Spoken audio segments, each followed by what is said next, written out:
A través de una charla informal vas a conocer más acerca de derechos y otros temas de interés general. Con una mirada local, Abelardo Mesa Aguerre te trae El Misionero, Derecho y algo más. El entrevistado es Marcelo Almada, periodista, fundador y director de Misiones Online. Marcelo, ¿cómo estás? ¿Cómo estás, Abelardo? Bien, gracias por la entrevista. Gracias por la invitación a esta entrevista que se hace en Misiones Online. Yo siempre digo, tampoco siempre, las veces que he tenido la oportunidad de participar de alguna entrevista, que no me siento merecedor de ser entrevistado, primero, y segundo, que en nuestra formación, por lo menos la formación profesional de mi época, el periodista nunca era noticia. Y en general, si era noticia, era mala noticia, ¿no? Entonces el periodista siempre era alguien que tenía que generar la noticia, mirar desde como un invitado a la fiesta, pero nunca ser parte de la fiesta, digamos. Y ocurre, supongo que por los años, por la trayectoria, por una serie de cosas que estoy siendo invitado a entrevistas. Y siempre hago esta aclaración, primero, y segundo, como toda la vida pedí entrevistas, no me deja bien conmigo mismo decir, no, yo no doy entrevistas. Detesté siempre que me digan eso. Entonces, bueno, hago siempre esta aclaración de que vos insististe y acá estamos. Marcelo, vamos desde lo más básico. Te voy a quitar el título de periodista, te voy a quitar el cargo. ¿Cómo te definís? ¿Quién es Marcelo Almada, más allá del periodista y de Misiones Online? También siempre lo he comentado. Primero lo tuve que pensar bien, pero yo soy básicamente un entusiasta, un optimista. Y todo optimista termina siendo un emprendedor. ¿Por qué? Porque te dicen, che, acá está de fondo el río Paraná, hay que cruzar el Paraná. Bueno, vamos. O creo que podemos hacerlo. A lo mejor algunos lo podrán hacer a nado, otros lo podrán hacer en un barco. Yo creo que siempre se puede encontrar un camino, digamos, ¿no? Y en esa forma de ser, de tomarme la vida con optimismo, pese a las dificultades, pese a los problemas e incluso a las tragedias, trato de encontrarle siempre una cosa para salir adelante. Y eso me llevó a emprender, y emprender me llevó a trabajar mucho, por ejemplo, a generar esta empresa, digamos que no soy el único que la ha generado, somos 3 los fundadores, pero yo soy un poco más la cara visible, digamos, ¿no? Que hoy ya tiene más de 100 personas trabajando. Entonces, el optimista llevó al emprendedor a trabajar mucho y bueno, siempre también cuento, esta es la parte linda, lo que se ve, o si vos querés, un éxito. Vos no contás, pero para llegar a uno hay 99 fracasos, digamos. Cosas que salieron mal, que no salieron bien, que no era lo que esperaba. Me haces acordar el origen del nombre Forte, porque sí. Fracasó el For A, fracasó sí. El For B, sí. Fracasó el For C, hasta llegar al T. Ese anduvo. Y hoy estamos. Sí, claro, bueno. Ojalá que lleguemos a semejante historial algún día. En el año 2000, hace ya 23 años, sí. Vos estabas en lo que desde afuera aparenta ser una zona de confort.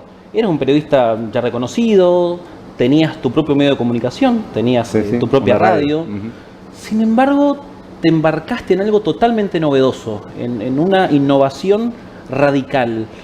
¿Qué te llevó a tomar esa decisión y en qué te basaste para tomar una decisión tan grande de crear Misiones Online, ¿no es cierto? Sí, hoy mirado a la distancia, uno puede hacer esa descripción lineal de lo que pasó en el tiempo. En realidad en aquel momento no se miraba para adelante, vos mirabas una necesidad concreta que teníamos nosotros de generar noticias en tiempo real. Porque vos, cuando empezabas tu programa de radio, abrías los diarios de papel que tenían las noticias de ayer. Pero a las 4 de la tarde abrías los diarios de ayer con las noticias de ayer, los diarios del día, perdón, con las noticias de ayer.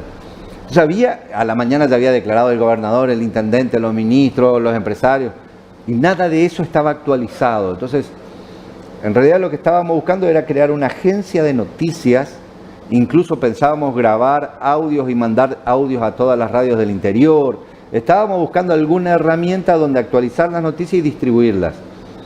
Apareció en el horizonte Internet, empezamos a experimentar y fue como ahora es la inteligencia artificial. Cuando alguien ahora arranca con el mundo de la inteligencia artificial, se apasiona viendo todo el potencial. En aquel momento era lo único que había, no había tanto conocimiento, entonces era muy apasionante descubrir lo que se podía hacer cada día. Y la verdad es que no hubo, hicimos esto pensando en aquello.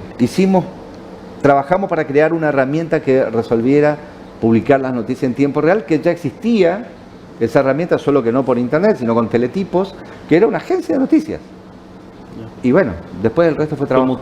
Fue mutando y fue cuestión de trabajo, digamos, ¿no? Claro. Al día de hoy, me imagino que te ha pasado, entras a Google, pones Misiones Noticias, por ejemplo, noticias de Misiones, y lo primero que te salta es Misiones Online. Sí. ¿Te paraste a pensar en eso alguna vez? ¿No te genera vértigo? No, vértigo no. Sí, mucha satisfacción. En algún momento era una sensación un poco más satisfactoria que ahora, digamos, ¿no? Pero sí mucha satisfacción. Tampoco quiero minimizar, es decir,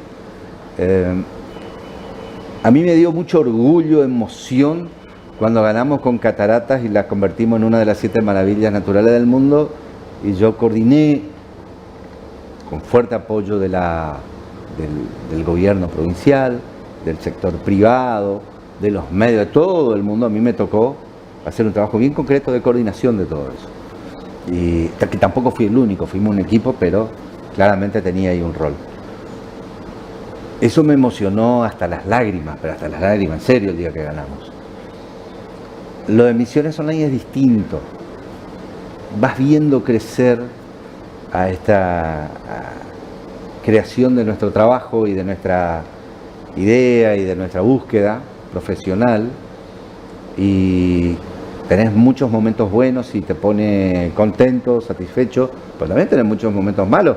El primer mes, cuando arrancamos, el primer año, nacimos en el año 2000, y acordate que el país se cayó ese año. Entonces, en el 2001, perdón, 19 meses después, fue todo un desastre. Entonces, pasamos por muchos problemas, pero seguimos estando en esta Argentina. Entonces, vos por ahí te ponés contento con algún logro, y al otro día tenés que estar preocupado en que hay que pagar los sueldos, y al otro día tenés que estar preocupado en que la tecnología cambió y se paga en dólares. Entonces, estás permanentemente trabajando. Ahora, hay algunas cuestiones emblemáticas que sí. Hace un tiempo hicieron un estudio de medición y el isólogo, el logo más bajado en una computadora o en un celular en la provincia de Misiones cada día es el de Misiones Online. Bueno, a mí eso sí, no buscamos, no esperábamos, ni siquiera imaginábamos que se podía medir algo así. Pero imagínate a Miguelito, uno de nuestros socios fundadores, que fue el que lo diseñó, lo que le debe pasar. Pero sí, eso me produjo y una cierta emoción por encima del pensamiento. Realmente me puso con mucha en una sintonía distinta de decir, wow, esto no esperaba, y que Misiones Online sea, al menos lo fue en ese tiempo, ¿viste? Esto cambia mucho, ¿no? Nosotros medimos mucho y es así, pero es la marca más, por eso aparece primero en Google, la más cada día bajada a los celulares en la provincia de Misiones. Entonces, sí. Siguiendo en esa línea de la innovación, en ese momento pasamos del soporte papel, que se actualizaba cada 24 horas, al vértigo que tenemos hoy. Sí. ¿Cuál crees vos que es el próximo cambio radical, el próximo cambio copernicano que vamos a tener en la comunicación? No, va a incidir mucho la IA. La IA, la inteligencia artificial. La inteligencia artificial, sí. Yo creo que en este momento ya estamos procesando este cambio. Nosotros estamos viviendo muchas revoluciones, y muchas revoluciones simultáneas, superpuestas, que generan revoluciones en sí mismas. Entonces, estamos en un tiempo de locura creativa, histórica. Estamos en la revolución de la tecnología, en la de las comunicaciones. Bueno, en este momento podemos estar charlando con alguien en Japón, ahora mirando un videito, viéndonos. Estamos en la revolución de los viajes. Nunca hubo tanta gente viajando. ¿Te querés ir a otro continente ahora? En 12 horas estás en otro continente. Y das la vuelta al mundo en 24, pero lo haces en serio, digamos, ¿no? A su vez, esa revolución tecnológica se está acelerando con el ingreso de nuevas tecnologías, nuevos elementos que se descubren, que se desarrollan, y con la inteligencia artificial. Entonces, esa necesidad nuestra de adaptarnos, yo creo que la inteligencia artificial, la internet cuántica, hay una suma de factores, y creo que lo otro va a ser la revolución de la medicina, apoyada por la robótica, apoyada por las nuevas tecnologías que permiten investigaciones con supercomputadoras que hacen pruebas para saber esta enfermedad. Si pruebo con estos 1000 medicamentos distintos, sé cuál es el resultado, entonces sé para esta enfermedad y esta tipología cuál es el medicamento que mejor va a funcionar en este tipo de característica o ADN. Entonces, esa próxima revolución que ya está ocurriendo, además de alargar los años de vida, sin duda que va a generar también un cambio, me parece a mí, en la cultura y en la humanidad. Si lees Harari, él te dice que el Homo sapiens desaparece, que lo próximo es el cyborg. Claro, totalmente. Y él, claro, aclara, es la primera vez que nos aparece un elemento igual o superior al nuestro y que conquista lo único que nosotros teníamos, que era la comunicación y esta capacidad de comunicarnos y de pensar, que nos permitió sobrevivir a las especies más grandes por las cuales éramos cazados y a las especies más chicas a las que cazábamos, pero también nos hizo depredadores seriales. Ha desaparecido más de la mitad de todo lo que existía desde como seres vivos y como especies, desde que el Homo sapiens está digamos, ha ganado todo, ha conquistado el planeta, ¿no? Y yo creo que no hay que asustarse. Creo que no hay que asustarse ante eso, que eso va a ser una realidad. Vos hoy ya tenés muchas personas que conviven con una parte de su cuerpo, con un metal, para correr, para agarrar. Con un marcapasos, con un marcapasos. Y bueno, y eso va a ir así, bueno, eso va a ocurrir. Ya está ocurriendo. Uno de los cambios que trajo este tipo de forma de hacer las noticias es el intercambio con la gente. Sí. Antiguamente vos leías el diario, por ahí podías enojarte, pero no, sí, eso no se transmitía. Sí. Una de las cosas que sé que no soy el único que lo hace es entramos a las noticias para ver los comentarios de la gente. Sí. ¿Solés hacer eso? Me divierte mucho. Primero me enojaba mucho. Vos tenés que pensar que yo contestaba personalmente. Misión Online tenía le llamábamos, creo que buzón o correo cuando arrancaba, que la gente hacía sus comentarios en un buzón de mensajes. Y nosotros empezamos a medir nuestro éxito cuando fue imposible responder todos los mensajes en un mismo día, y los respondía yo personalmente. Hasta que un día me di cuenta, primero que era imposible, y segundo que no importa lo que respondiera. Y nosotros empezamos a ver esto primero de la grieta de Internet, de que los que están a favor de blanco piensan que todo es blanco y los que están a favor de negro piensan que todo es negro, porque no importa los argumentos que yo le daba ante una noticia, el tipo igual reaccionaba e insistía, ¿no? Y algún día dije, no, basta, liberamos que se hablen entre ellos, y eso ocurrió. Te digo, nosotros estamos, Misión ahí está antes que haya nacido Google, antes que haya nacido Facebook, Locura. Antes que haya nacido Instagram, antes que haya nacido YouTube, esta Misión Online, ¿está? Lo que te quiero decir con esto es que esas cosas que hoy están a nivel mundial totalmente naturalizadas e incluso son materia de estudio de la grieta, nosotros lo vivíamos en carne propia acá, contestando mensajito por mensajito. Y finalmente, al liberar eso, me pasó otra cosa, que los empecé a leer y me empecé a divertir. Y vos ves que el blanco le critica, le cuestiona o le putea al que está del otro lado y viceversa, y también ligamos nosotros, y después ya se ríe. Bueno, no sé, es parte, digamos, de la comunidad y de la interacción que hay hoy en un medio. Y lo peor o lo mejor es que una hora después ya nadie se acuerda. Ya nadie se acuerda. Una hora después ya pasó otro tema y ya pasó otro tema y vamos para adelante. Increíble, increíble. Cuando contabas esta anécdota del buzón me hacías acordar a Bezos cuando cuenta que creó Amazon. Sí. Y por cada venta sonaba la campana. Claro, hasta que después fue un... Imagínate, sí, sí. Tienen miles de millones de ventas todos los meses. Gracias por la comparación, que sirva de extrema metáfora, quiero... Claro. Sí, claro, por favor. Pero así comenzó también. Al día de hoy, un adolescente con un celular, siquiera tiene que ser de altísima gama, con internet, puede hacer una transmisión. Sí. ¿Cuál es el desafío de los grandes medios de comunicación para marcar la diferencia, para tener otro tipo de llegada en cuanto a la calidad? No, yo creo que ahí hay varias cosas. Lo primero es sumarlo al adolescente. Hay escuelas de periodismo y dicen, esto no es periodismo, no es periodismo ciudadano. Córrenlo. Hay más contenido y muchas veces de mejor riqueza en la filmación espontánea de un ciudadano que en la elaboración preparada de un periodista o de un productor diciendo voy a lograr tal nota. Primero. Pero lo que nosotros, yo trabajo con muchos jóvenes acá y permanentemente les instruyo es enriquezcámonos de ese conocimiento y de esa filmación espontánea, sumémoslo, pidámosle permiso y utilicemos esos videos. Ahora, nutrámonos de eso y a la sociedad. Ahora bien, luego después tenemos que hacer un trabajo de elaboración, que sí, esa es nuestra tarea, de poner en contexto real y verificar, de hacer una comparación, una comparación en base a archivos históricos y traer antecedentes.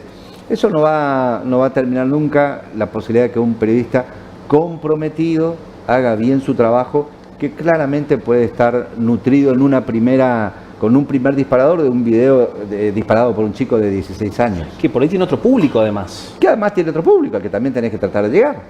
Y de hecho nosotros lo hacemos.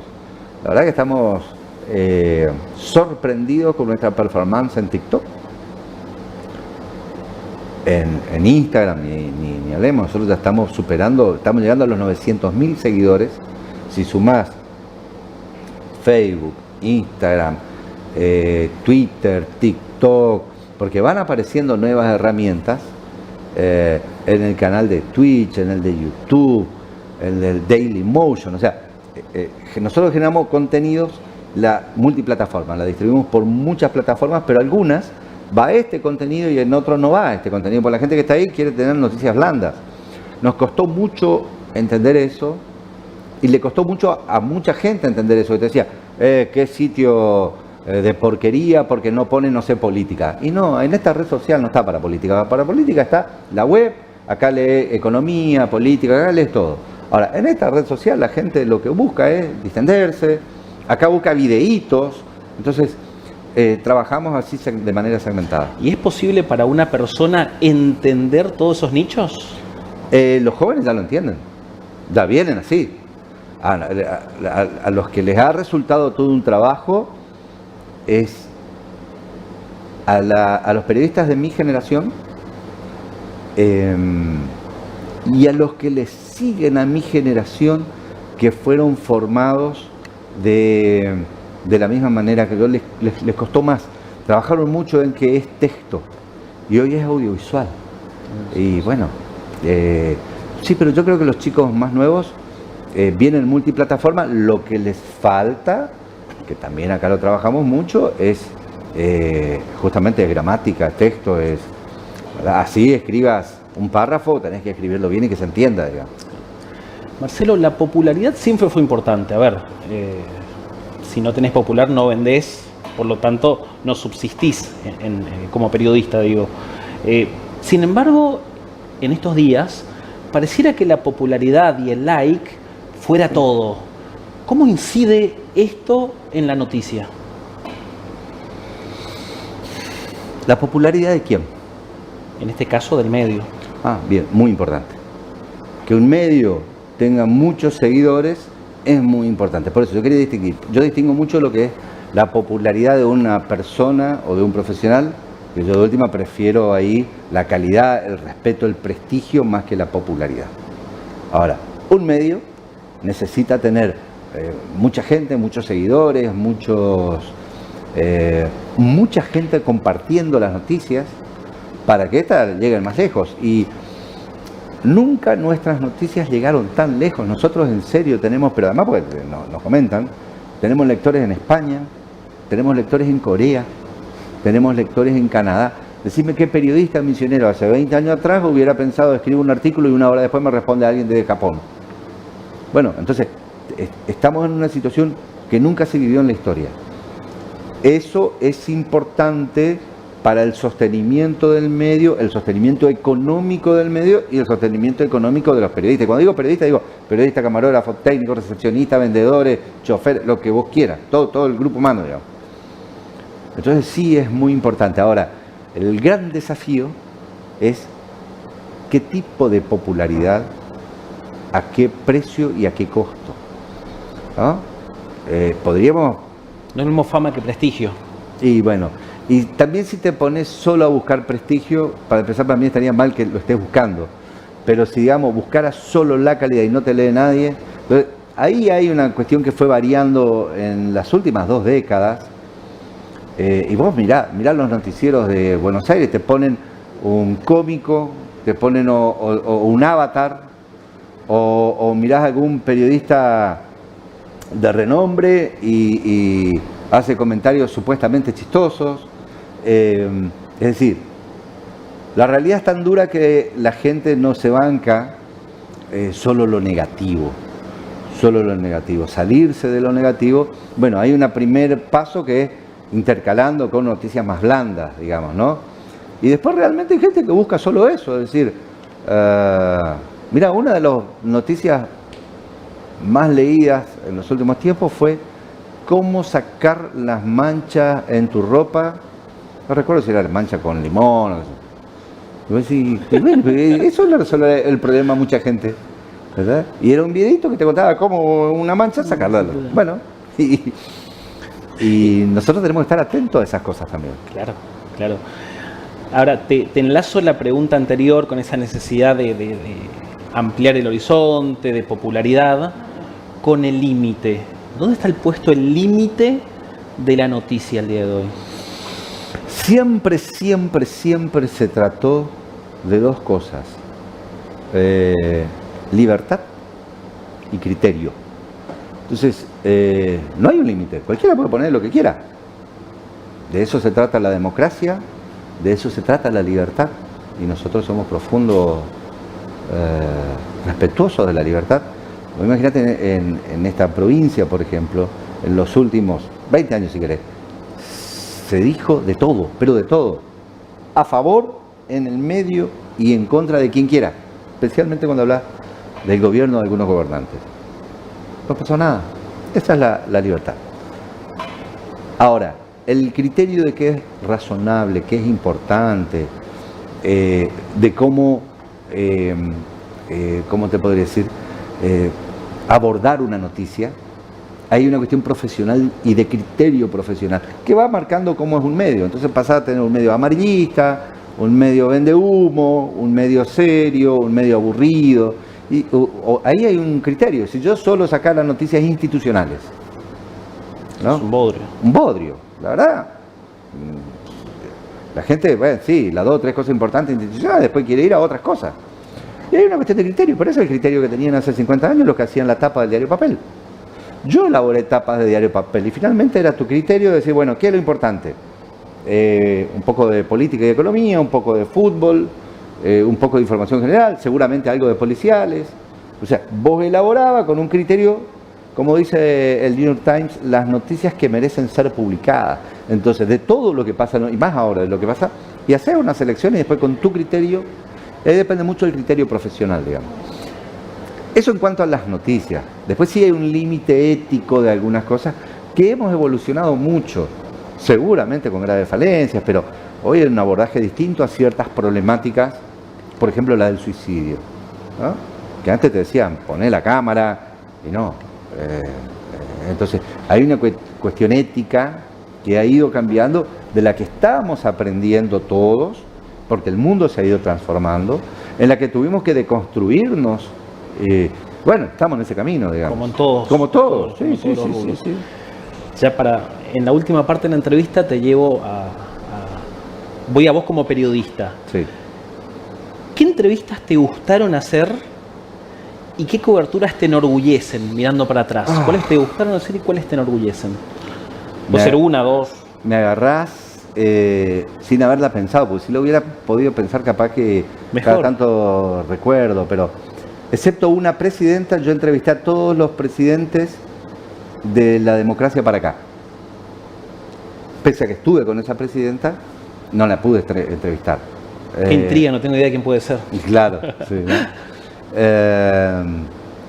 Y tuve la suerte de entrevistar y cenar con presidentes de otros 10 países del mundo. Y de distintos continentes, digamos. Entonces, eso para alguien que vino del Dorado es... Vos preguntaste cuáles me enorgullecen. Bueno, sí. Hay una factura personal ahí que me enorgullece claramente. Y las entrevistas a los presidentes también me enorgullecen. Ahora, después yo tengo historias... A ver, el día que se anuncia en Misiones la creación de la Renovación, movimiento político que cambia la historia política y social de la provincia de Misiones, lo anuncia el entonces gobernador Carlos Rovira en mi programa. Entonces, ese día él lo anunció en mi programa. Por ejemplo, después nosotros tenemos historias cotidianas que han ocurrido. Por ejemplo, hace poquito estuve con el último sobreviviente nacido en Polonia, que vino a Colonia Lanuse hace casi 80 años y es el último inmigrante sobreviviente. Y contar su historia, claramente es una historia que me fascina. Y tengo muchas historias humanas así. Hace muchos años había desaparecido un bebé en Ciudad Oculta en Buenos Aires. Yo era corresponsal. Me pidieron que vaya hasta Ciudad Oculta, meterme en aquella gran villa. Apareció de nuevo el bebé, porque toda Ciudad Oculta, que era la villa más grande de Buenos Aires, amenazó con salir a las calles si no aparecía el bebé. Se lo había robado una mujer. Y fue porque la mujer a la que le habían robado era una señora de acá de Misiones. Yo fui a hacer la entrevista y ella lo que quería era venir a agradecerle a la Virgen de Quiteria, acá en Paraguay. Y cuando le pregunté de dónde sacó tantas fuerzas para hacer semejante movida, fue porque ella había sido entregada desde Misiones y no había conocido a sus padres. Entonces, había toda una historia ahí que fue tan importante que yo recuerdo que por esa historia me sacó al aire Magdalena Ruiz Guiñazú, que para quien no la conoce, era una eminencia del periodismo en la historia de la Argentina, y que ella me entrevistara por una nota que yo hice, por ejemplo, ¿no? La tengo. Bueno, tengo muchas. Y ahora te lo hago a futuro. ¿Qué entrevistas te gustaría hacer? Y como director de medio, ¿qué cobertura te gustaría realizar? A mí me gustaría mucho, yo lo estoy preparando, lo estoy haciendo, yo lo anuncié a mi equipo en algún momento. Yo entiendo que en la evolución de las cosas, acá tiene que venir alguien, sangre nueva, digamos, ¿no? Y ahí yo quiero hacer un recorrido y una cobertura y una producción por la región de las Misiones. Acá hay una cultura, hay una música, hay una gastronomía, hay tierra de inmigrantes, que es única en el mundo. E ir a conocer esa historia, escuchar esa música. Yo la música que escuché, no sé, en la Unión Cultural del Dorado, un día la escuché en Berlín, Alemania, y era la misma música, sí, y te transportaba. Y a mí ir a encontrar esas historias, esos personajes, ir a una de las últimas pistas bailables del interior un viernes, un sábado a la noche y hacer una nota de cómo se vive eso todavía. Me encantaría muchísimo contar esas historias.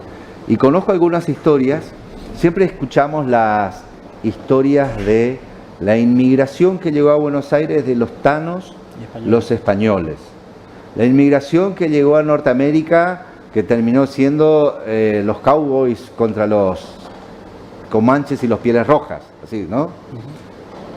La inmigración nuestra todavía no fue filmada, todavía no fue documentada de manera audiovisual y tampoco fue puesta en cine, que es algo que me gustaría mucho trabajar. Yo conozco historia de gente que habían llegado 20 personas a la ciudad del Dorado y decidieron caminando en el medio de la selva ir hasta San Pedro, y de las 20 llegaron 5. Acá hay historias dramáticas de lo que fue la creación de este punto de inmigrantes que todavía no fueron contadas. Es decir, todos contamos la parte linda, pero hay algunas historias profundas y a su vez muy inspiradoras, ¿eh? Por supuesto. Bueno, vos preguntaste. Sí. Si vos me decías a mí, ¿qué me gustaría a mí contar? De hecho, me trabajar en esas sorprendió cosas. gratamente tu respuesta. Me pareció muy interesante, mucho más de lo que podía esperar. Bueno. Para cerrar, Marcelo, Sí. viste que el vértigo es tan grande que cuesta mucho, pero ¿cómo te imaginás a vos, a Misiones Online, dentro de, no 30 años, dentro de 10 años nomás? ¿Qué Sí. te imaginás? Sí, nosotros trabajamos, nosotros no lo estamos imaginando, lo estamos planificando. Gracias a Dios yo logré conformar un equipo con mucha gente joven, muy preparada. Les tengo sana envidia de la preparación académica que pudieron desarrollar y que uno, por la falta de tiempo, por el día a día, es un tema pendiente, digamos.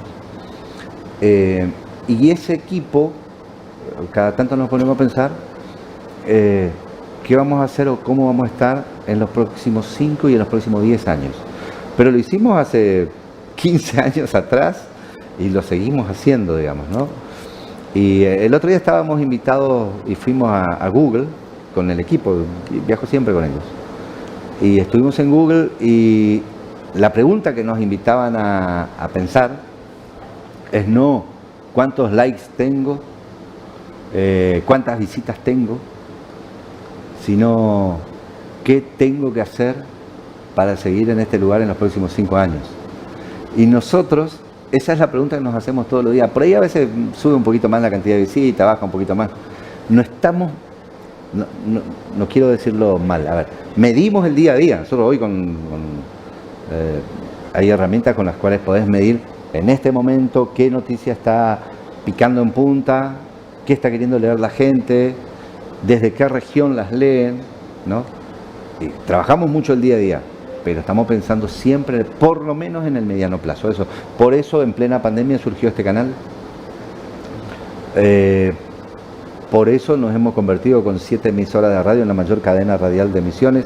Y no es que planificamos un día, che, queremos ser... No, ahora hay que ir a tal ciudad con una radio, ahora hay que ir... Y cuando se fue armando el combo de ese trabajo, finalmente nos dimos cuenta que habíamos logrado hacer algo que no lo habíamos pensado así, pero que lo estábamos planificando de alguna manera. Bueno, cerramos la entrevista y queda sellado esta pequeña fusión, digamos. Sí. A partir Mirá, de ahora... yo he visto tus entrevistas, me parecieron fuera de lo habitual, una entrevista más reflexiva, con por ahí a veces personalidades o personas que no están en el día a día en los medios, y que permite que quien lo quiera ver y tenga tiempo lo pueda hacer. Lo vi a partir de tu invitación a entrevistarme y lo vi en tu canal, y por eso me pareció muy interesante y te dije, bueno, pero hagamos eso, pero en Misiones Online, porque me parece que está bueno. No digo este reportaje. Los anteriores y los próximos van a estar muy buenos. Bueno, Marcelo, muchas gracias. Gracias por sumarte. Gracias a vos.